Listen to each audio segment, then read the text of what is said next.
Hey guys, Puzzled Boy here, coming at you with my shark deck for the month of November 2023.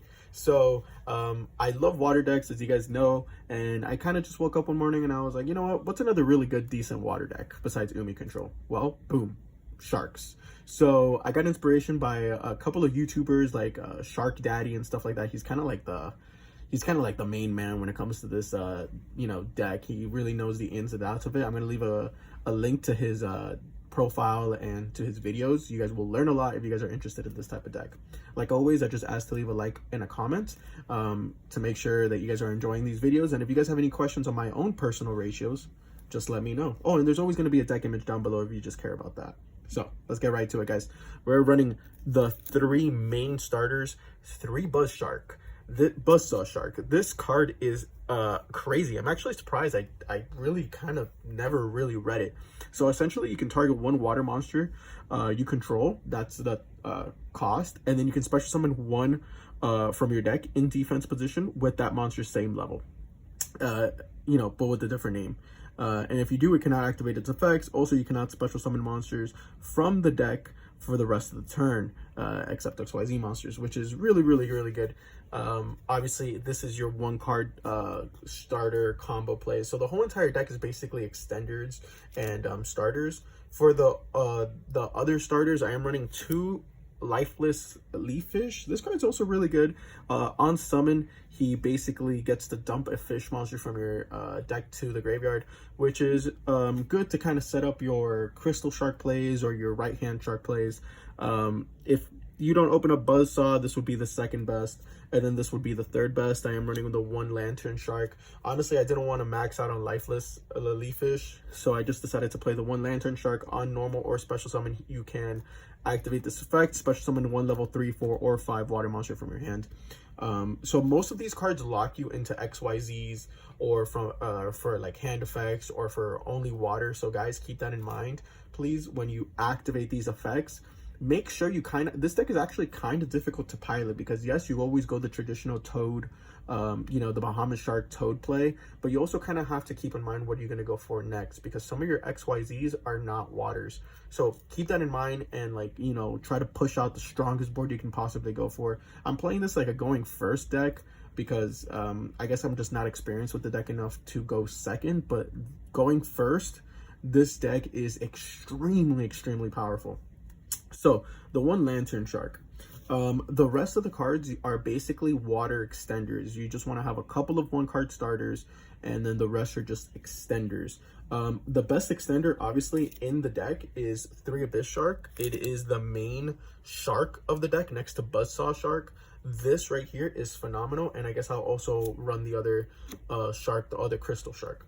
So essentially, if you control only water monsters, you can reveal this card from your hand. You're locked into water monsters, then you search out another fish monster from your deck, and then you can special summon this card. And then if you were to XYZ, this could be treated as a 3, 4, or 5 for a number monster. So you're usually going to be going into your number 4 Stealth Kraken using Abyss Shark. It's really good. And obviously Crystal Shark is your extender from the graveyard. You dump it in your graveyard or in your hand, and you just kind of have a recurable special summon by halving the attack of a monster on the field that is a water monster. So a really good play is with Stealth Kraken. It makes the entire board water. So if your opponent controls a monster, obviously it becomes water. You can Stealth Kraken, target your opponent's monster, half its attack, and then special summon this. And I've done that in quite some duels, and my opponent doesn't see it coming. For the rest of the extenders, we're playing 3 Tenyi Spirit Shatana. So the only reason you're playing this is just because, number 1, you can just kind of slam it on the board if you don't control a monster, and number 2, it's a level 4 water. Okay, so it makes going into Bahamas Shark and like the rest of your plays really, really simple. For the other extenders, we are running 3 Silent Angler. So a couple of the profiles actually run this at 2. I want to run it at 3. Why? Because if you open up this card and Buzzsaw Shark or Buzzsaw Shark and another extender, it's basically a 2-card F0 play, which is really, really good. Again, I recommend kind of going through some combo videos and kind of playing the deck yourself. I might go through a little combo tutorial at the very, very end, like one of my favorite ones to go, using just the 2-card combo, which is just Buzzsaw Shark and White Mirror, which we'll go over. For the rest of the extenders, we are playing the one right hand shark. This card's actually really good. I didn't appreciate this card while I was playing the deck until I actually realized an XYZ that's made with this card cannot be destroyed by battle, and that's really crazy. Like if you have excuse me, like a Kraken or like an Abyss Dweller. I always try my best to put this under an Abyss Dweller. Your opponent's not gonna have a good time because Abyss Dweller can't be destroyed by battle, which is pretty crazy. So essentially, if this is the your board gets wiped and this is in your graveyard, you can just special summon this card if you control no monsters. But like I said, that effect is really good in the graveyard. So Right Hand Shark and Crystal Shark are like the main cards you really want in the graveyard before you decide to, like, I don't know, use a pot card or something like that. Again, rest of the extenders, 2 XYZ Remora. This card is fantastic. I'm running 2 because I am maining Desires. You can't get away with running 1 because this is a win more card. For sure, you don't need it. You don't need it to really win, but this card, dude, like if you resolve this card, you basically have a free win. So essentially it states that you can special summon this card from your hand by detaching 2 materials from monsters you control, from XYZ monsters you control. So it could be from different XYZ monsters that you control. Okay, and then when it's summoned this way, you can target 2 level 4 fish monsters in your graveyard, special summon those targets in defense positions. Their effects are negated. Essentially, it just gives you more bodies to go into more XYZ plays. In this deck, it's very common for you to end up with XYZ Armor Lancer or the XYZ Armor card, Bahamut, with Toad, Kraken, and then another Toad and an Abyss Dweller. Like, it's really potent. And then for the last of the extenders, I am playing 2 Silent Sea Nettles. This card's good. Again, it is an aqua. Keep in mind the typing, guys. So when you use XYZ Remora, you really want to make sure you have 2 level 4 fish monsters in your graveyard. So if you can detach, like, let's just say a buzzsaw shark and a lantern shark, or a lifeless leafish, or silent angler, etc. Just make sure that those are fish monsters and that they are level 4. Okay, because it's not going to let you special summon it if it's not level 4 and they're not fish monsters. Silent Sea Nettle is just a card that you can essentially extend to. And I forgot to state that Lifeless Leafish and Silent Sea Nettle kind of have the same effect. You can basically recycle your water monsters in your graveyard to kind of keep recurring your resources. You shuffle them into the deck and you draw a card or whatnot. I don't really use those effects too often because the game is usually over by then. For the spells, we're playing 3 of the most broken spells in my opinion, and I don't understand why some people run this at 2, but 3 White Mirror. This card is crazy. It's basically a Monster Reborn and then it's a Rhoda. So target 1 level 4 lower fish monster in your graveyard, special summon it, then you can add 1 monster from your deck to your hand with the same original name as that special summon monsters. So this and Buzzsaw Shark is a 1 card F-Zero Utopic Future combo, which is pretty nuts. Of course, for the rest of the extenders, we're playing the 1 instant fusion and the 1 ready fusion. We just really want to get a water out there as soon as possible so we can really extend to our plays. For consistency's sake, we're playing the 3 foolish burials, and obviously that is for the ice barrier to get into our crystal shark and our abyss shark. Well, mostly abyss shark. Yes, you can also get away with running a kaiju in this deck. I didn't want to go over to 41, but I mean, honestly, it's not that big a deal if you want to add in just like kind of slap in a kaiju. It's really good. For consistency, we're running 2 Pots of Desires. So sometimes I see like Shark Daddy or Daddy Shark, I always forget his name. He runs Pot of Prosperity, and a lot of people actually run Pot of Prosperity, but some run Desires. So I think the community is pretty split on that, and the main reason why is because Pot of Desires does not, like, this deck needs its extra deck. Like, I'm telling you, turn 1, you're probably gonna have like maybe 6 or 7 cards in your extra deck, so you're really not gonna want to, I guess, utilize Pot of Prosperity to its maximum. Even Shark Daddy actually even said it in one of his videos. He usually only prosperities for 3 cards, but you never really want a prosperity for 6. If you're prosperitying for 6, you're kind of already losing. Like, you really need your extra deck in this deck. Like, I think this is one of the decks that needs the extra deck the most. So we do run a lot of multiple cards, so I'm not scared of this for Desires. Just try to get your Crystal Shark out and try to get your Right Hand Shark out as soon as possible before you resolve Desires. Other than that, it's not a big deal. we are playing the one full armored XYZ. I mean, it's a one card basically interruption on your opponent's turn. I'm gonna go over it. So basically, if you guys don't know what this card does, it came out in the new Age of Overlord set. So essentially, it states that if an XYZ monster on the if there's XYZ monsters on the field, immediately after this resolves, XYZ summon one XYZ monster using monsters you control. So essentially, it's you XYZ summon during your opponent's turn. That's it. But then it has another effect that states that you can banish this card from your graveyard, target one XYZ monster you control, equip one other XYZ monster from your face-up field or graveyard to the monster as an equip spell, and then that monster gains the following effects. The equipped monster gains attack equal to the card's attack, and if the equipped monster will be destroyed, you can destroy the equipped card instead. The only reason why this card is good is because it's an interruption during your opponent's turn. I will show you guys one of the little interactions later. And not only that, you get to equip Toad, because Toad's like adding effect isn't once per turn, so you can equip Toad, detach Toad, and then you know, get like an endless advantage like that. It's only one card in the main deck. I mean, it's whatever. 2 Ice Barrier, obviously, for the Foolish Burial. This gets you into your Abyss Sharks, and then 3 Gozen Match. This card's phenomenal in this deck, especially with Kraken. It's almost like you're playing Kraken control.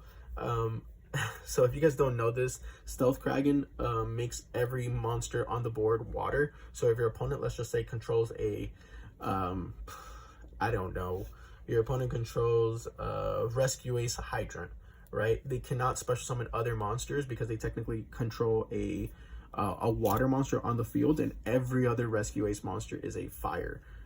So that's always really good. If I can just see a Gozen Match, I will probably always go into Stealth Kraken because the control is just really, really good.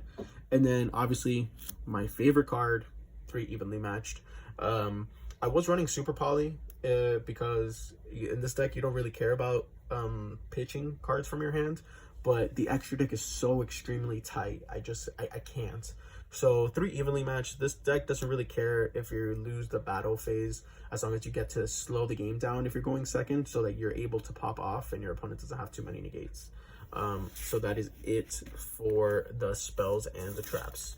I think it's very simple. Obviously, you can run in perm. I'm not running hand traps. I've kind of like been deterring from hand traps unless they're really high impact, like Shifter or like Droll. Just because people just play through it, you know, as well as imperm. It's honestly whatever. I'd rather just drop an evenly on them and just win the game through there. In the extra deck, we are running the 1 Rare Fish, obviously the level 4 vanilla.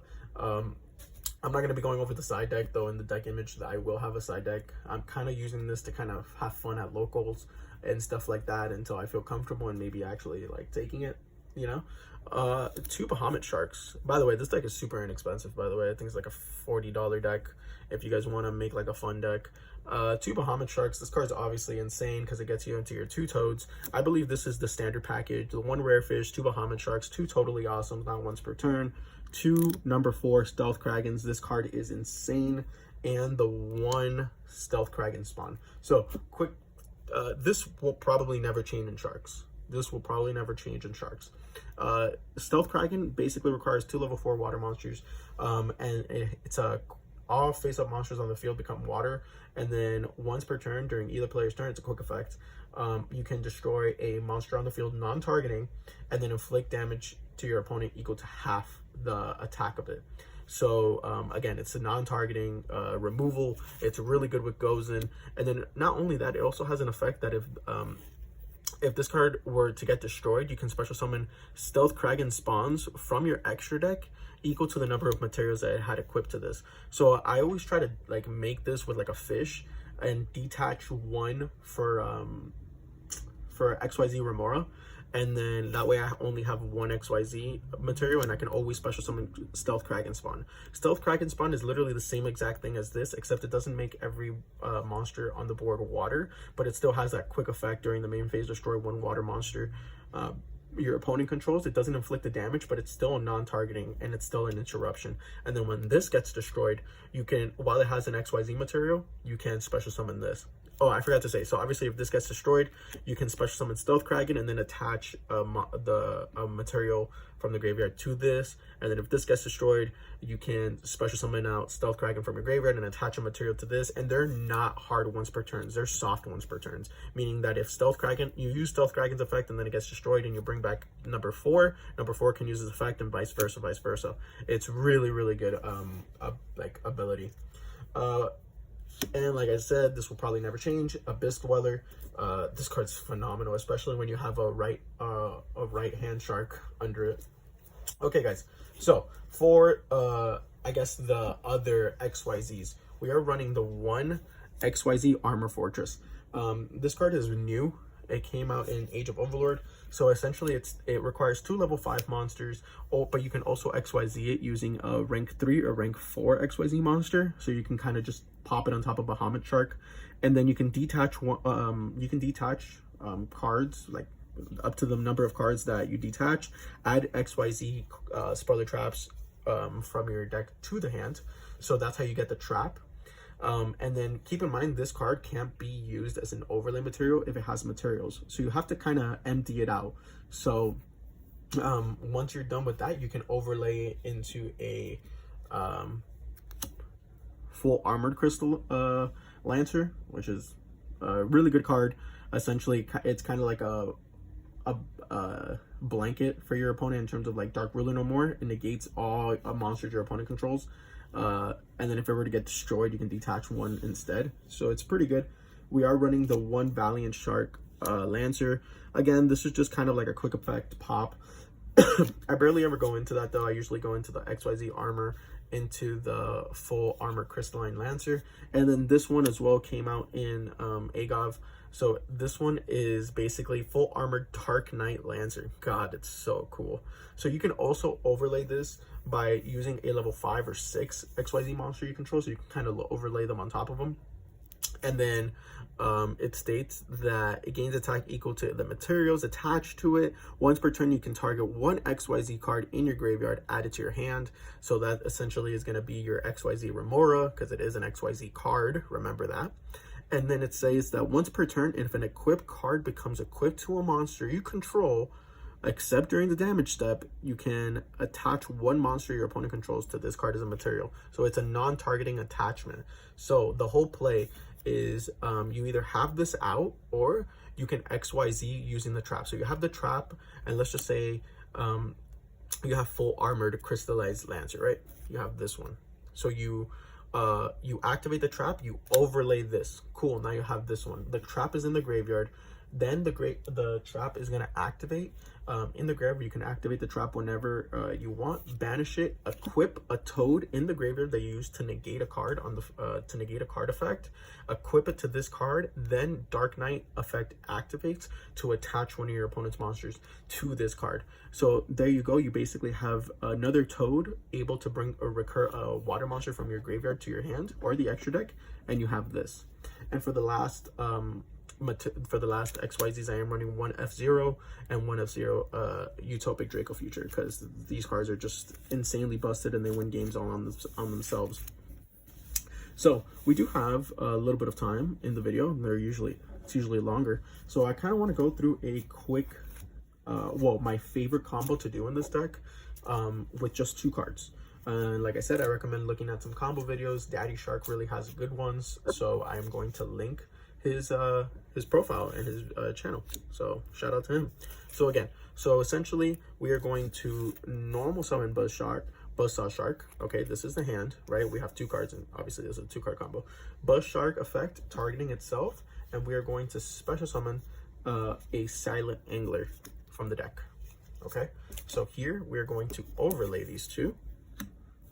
And we are going to go into, usually our first summon always wants to be a Bahamut Shark. So we're going to overlay these into a Bahamut Shark. And we always want to put it up here in the extra monster zone because we do run out of space rather quickly. We're going to detach Silent Angler to the graveyard, right? So Silent Angler is going to get sent to the graveyard. And we're going to special summon out a Totally Awesome. Okay, cool. Now this is our board. We are going to activate the White Mirror, targeting Silent Angler in the graveyard, special summon, and we are going to add another Silent Angler from our deck to the hand. There you go. we're gonna add another Silent Angler from our deck to the hand. So this gets sent to the graveyard. Let's just put the graveyard like right here, whatever. Okay, and then Silent Angler is going to special summon itself from the hand. Keep in mind that if you use this effect, it can special summon itself, but you cannot activate, like you cannot special summon from the hand for the rest of the turn. So keep that in mind. You always want this to be the last thing that you do. So here you're going to XYZ, and you are going to go into another Bahamut Shark. And I think you guys already see where we're going with this. We're going to go into another Bahamut Shark, detach one. Okay, and we are going to go into another Totally Awesome. Okay, so at this point, keep in mind, we're not locked under anything. We're not locked under Buzzsaw, we're not locked under Angler, so we are going to then overlay. Okay, we're going to overlay these two. Send these two to the graveyards, I believe, because I don't believe it gets the attachments, does it? This card cannot be, yeah, it does not get the attachment. So we're going to go for a Utopic Draco Future, and then we are going to go for a heroic Utopic Draco, Utopic Draco Future. So then we have two negates here, a monster that can be destroyed by battle or by card effects, and if your opponent activates a monster effect, you can negate it and then take control of it forever.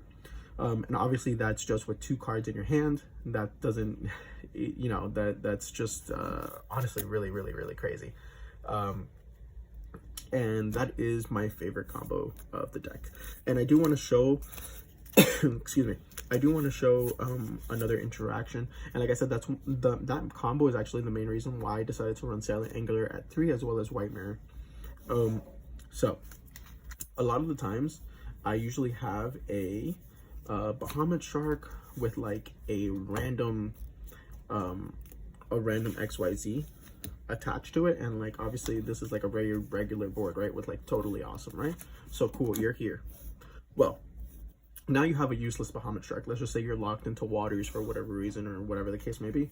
Well, excuse me, you can overlay into XYZ Armor Fortress, okay, and you can detach to the graveyard and then search the trap, which will be full armored XYZ. Obviously this is very hand dependent, right?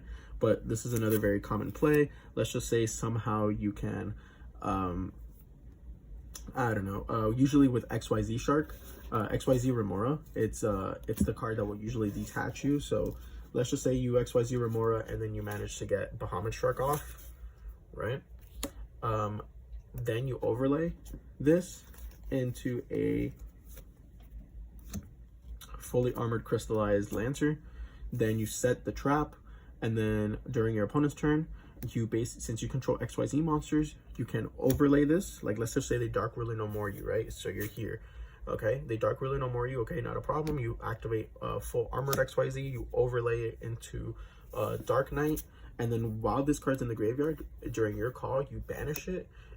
Targeting a XYZ monster in your graveyard, let's just say Bahamut Shark, equip it to land to Dark Knight, and then this effect activates, allowing you to attach one monster your opponent controls, non-targeting, to this card as a material. And then there you go. So that's just a one card kind of interruption. Well, I think the trap is actually a very nice addition to the deck. Anyways, guys, that is it for the deck profile. Hopefully you guys enjoy, and if you did, please leave a like, rate, comment, and subscribe. The Whale